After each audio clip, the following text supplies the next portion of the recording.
Are you confused about what to eat when you have diabetes and prediabetes? Do you hear conflicting advice? Are you overwhelmed? Do you think it's too hard and time-consuming to eat healthy? You are not alone. Good news, I'm here to help. I'm Marcia Pell, certified diabetes educator and registered dietitian, and this is what I love to do, help people understand easy ways to manage their diabetes.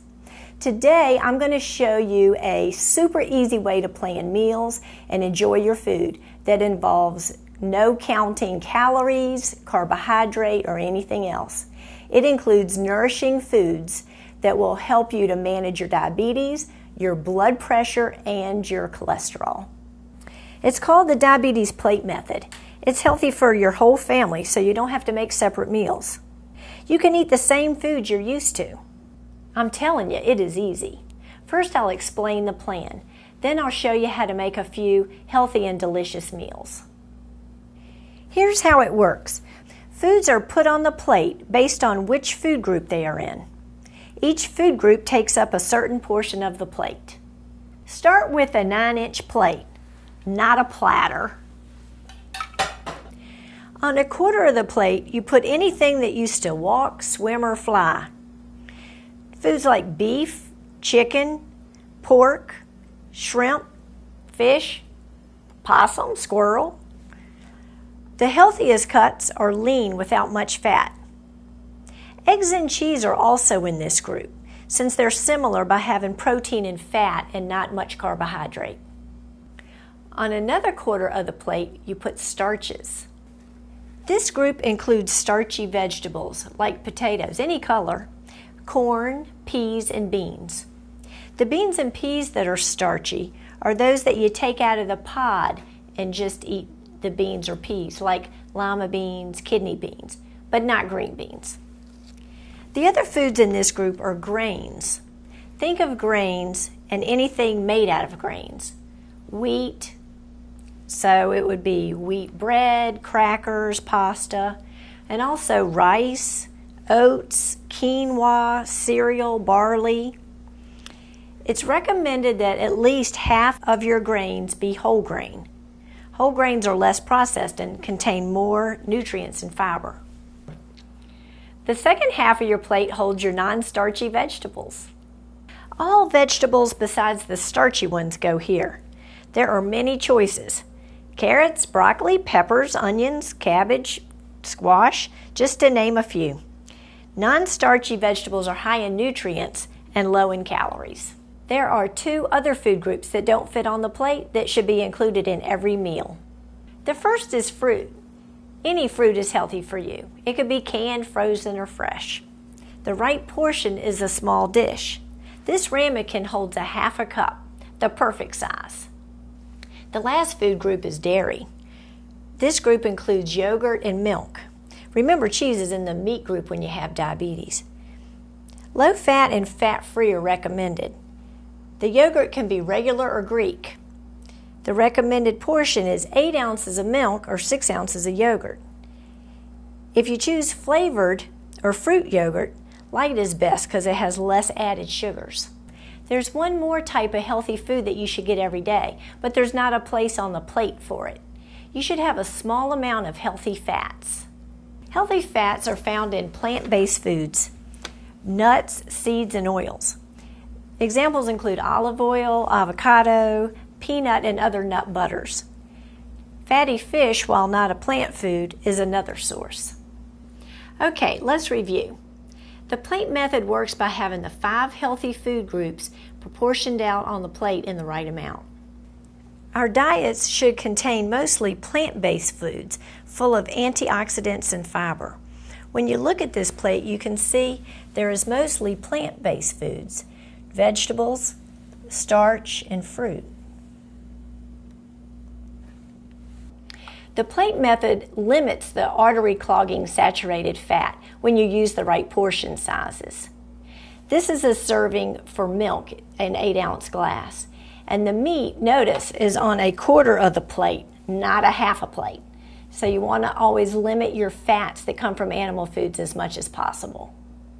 One last important detail. The food should not be higher on the plate than your hand when it is flat on the plate.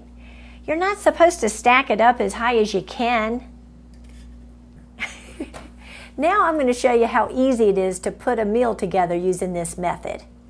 On half the plate, I'm going to do non-starchy vegetables. So I'm going to use green beans for this one. And then on a quarter of the plate, I'm going to do a starch. So I'm going to choose a baked potato, one of my favorites. Now, it's fine to put something on the potato, like butter or sour cream, but try to get by with the least amount possible, because that's that animal fat that can clog your arteries. Then on another quarter of the plate, I'm going to do a lean piece of chicken. For my fruit, I'm going to have a bowl of cherries, and for my dairy food, I'm going to have an 8-ounce serving of fat-free milk. So what do you think? Would this satisfy your appetite? Some people think it's too much food at once.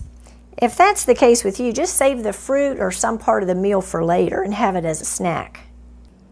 Of course, some folks may think it's not enough food. If that's you, try waiting a few minutes after eating and check in with your stomach to see if you're still hungry. Sometimes it takes a while for your brain to catch up with your stomach. Many people keep on eating until they're full. Just a few minutes later, they're miserable, unbuckling their pants and wondering why they ate so much. Is that you? Here's another easy meal. Say I want a sandwich. My bread will be my starch, and then I'm going to have lean roast beef and cheese for my meat. And I want a tomato and lettuce on my sandwich, so that'll be part of my vegetables. And then also baby carrots. They're so convenient.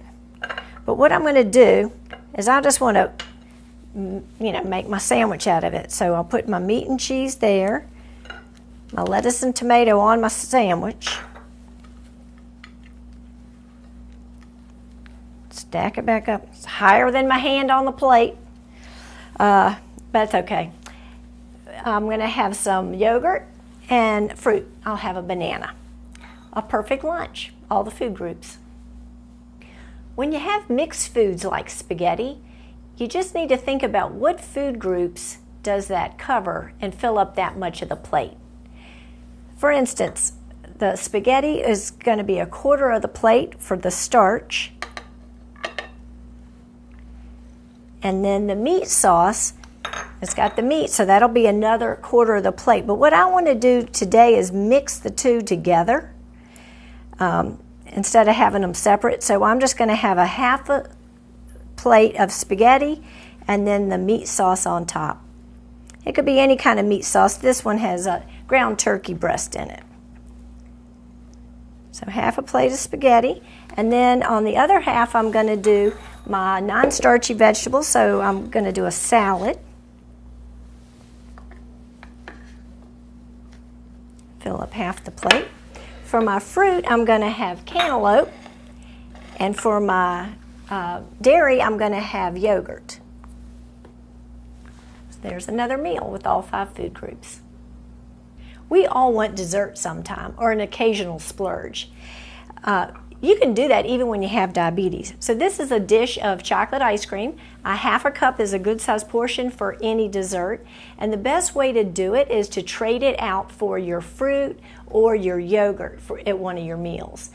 When you do that, you're having more calories and less nutrients. So you want to watch how often you do it.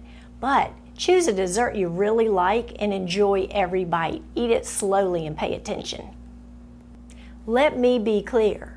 If you want a sugar-sweetened beverage, that counts as a splurge. Here's how much sugar is in a 20-ounce soft drink, any flavor. Whether it's sweet tea or a soft drink, limit the portion size to 8 ounces.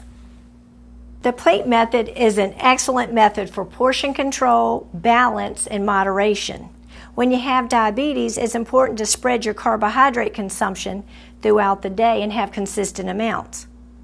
Without knowing much about carbohydrate, you can follow this method and obtain those goals. You'll be eating a diet recommended for controlling your cholesterol and blood pressure too. You may even lose weight. You can see how easy it is to get started when you have foods from all the food groups on hand. No single plan is right for everybody. Some people need more extensive training in carbohydrate counting or an individualized meal plan. For more information about my resources and services, check out my website or my Facebook page. Thanks a lot for joining me today.